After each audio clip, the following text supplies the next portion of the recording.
Первые 10 лет нового века прошли под знаком серьезной угрозы. В 2008 году мир столкнулся лицом к лицу с проблемой глобального финансового кризиса.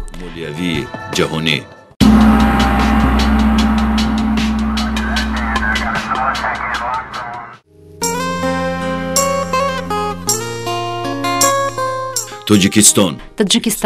По оценке экспертов, мировой финансовый кризис не должен был отразиться на Таджикистане. Но перемены в мировой экономике показали, что в первую очередь кризис повлияет на те страны, чей рынок ценных бумаг очень слабый. Некоторые наши предсказания о том, что, возможно, будут больше массовые возвращения в Таджикистан, или же будут массовые, такие криминальные явления в странах пребывания, то такого в большинстве случаев не случилось. Наоборот, многие иммигранты, которые остались без работы и без средств на проживание, остались все же на территории стран пребывания. Единственное, что из Казахстана вернулись достаточно многие наши граждане. В Российской Федерации это было нормально, но мы замечали, что поезда возвращались полными, уезжали немного пустыми.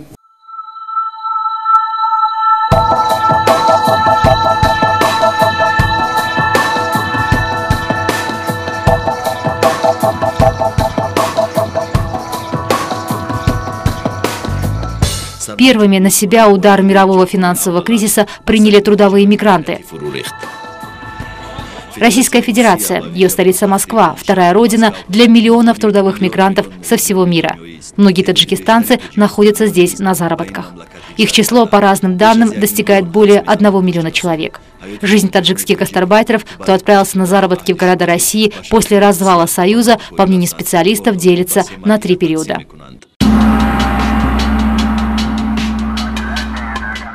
Первый период начался в 1990-е годы. В этот период положение наших мигрантов отличается определенной стабильностью. Их пребывание и трудоустройство не связано с проблемами безопасности.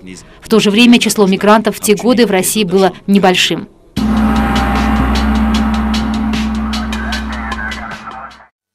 Второй период – докризисное время.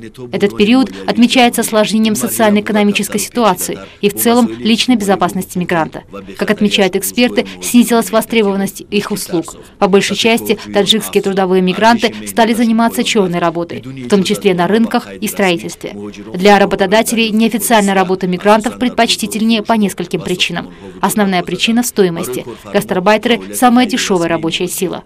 В этом ряду стоит проблема ксенофобов, или, как их еще называют, скинхеды. Жертвами этой ненависти представителям неславянского происхождения стали тысячи людей различных национальностей.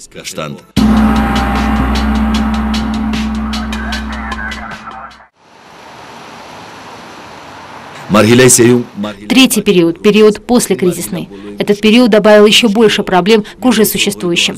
В середине 2008 года разразился мировой финансовый кризис.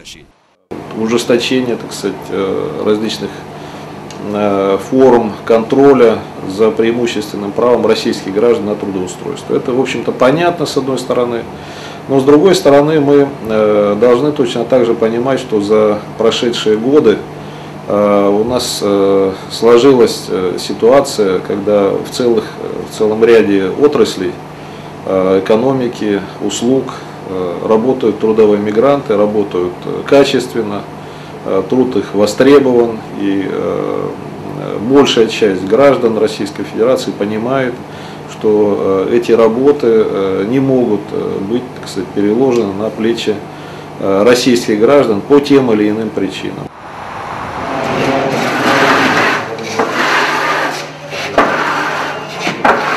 Давай.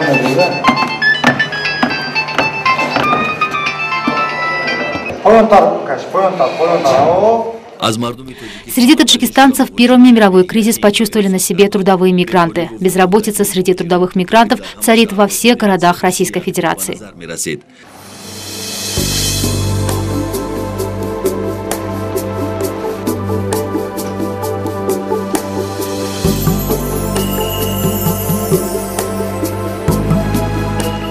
Переулок Скатертная в Москве, здание консульства Таджикистана. Как обычно, рядом большая очередь трудовых мигрантов. Все они пришли за документами, разрешающими вернуться домой, поскольку многие из них потеряли свои свидетельства. Нас повезли на работу, там мы 8 месяцев проработали и все. Что вам сказали? Кризис? Нет, ничего не сказали. Русским заплатили, а узбекам и таджикам нет.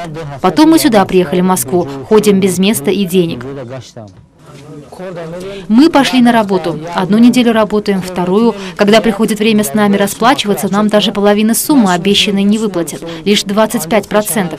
Говорят, кризис. Потом обещают по телефону позвать и заплатить. Вот так. Куда ни пойдем, нас кидают. Денег не платят.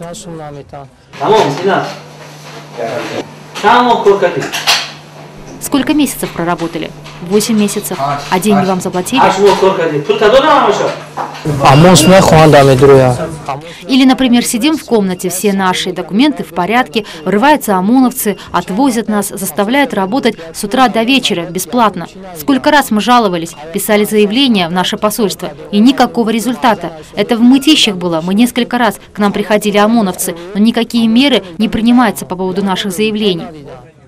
Глава таджикского консульства в Российской Федерации влияние мирового финансового кризиса на жизнь мигрантов считает весьма значительным. Это проблема времени.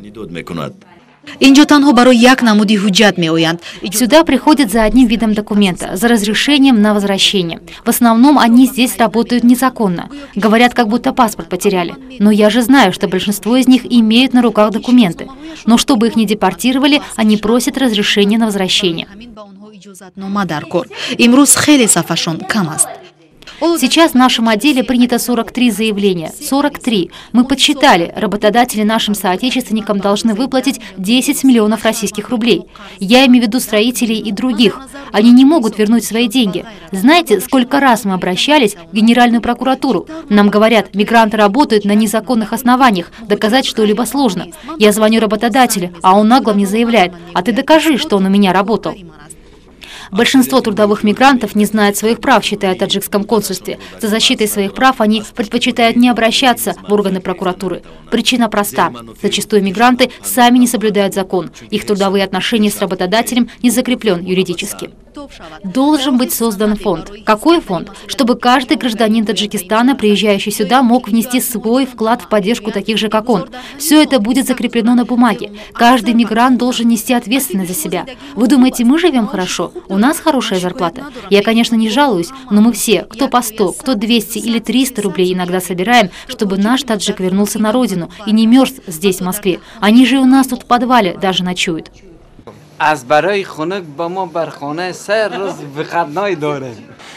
За окном мороз, температура воздуха -20, -22. Очередь мигрантов не сокращается. У всех одна проблема – потеряли документы. Большинство этих бедолаг из страха быть депортированными обращается сюда за разрешением о возвращении. Получение такого свидетельства стоит дешевле, чем получение повторного заграничного паспорта в Таджикистане.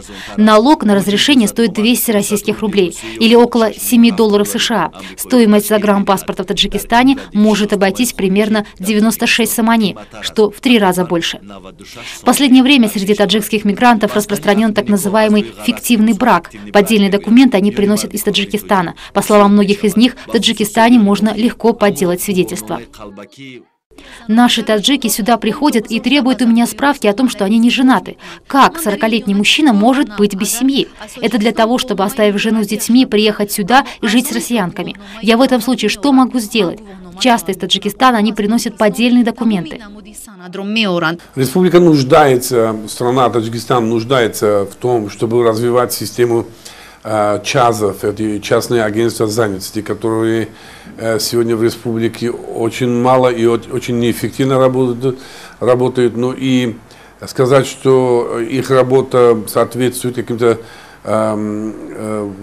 нормам международным, было бы, конечно, ошибкой. Но эту систему надо развивать, надо научить или учить специалистов этой отрасли работать цивилизованно на рынке труда тех стран, где принимаются наши трудовые мигранты.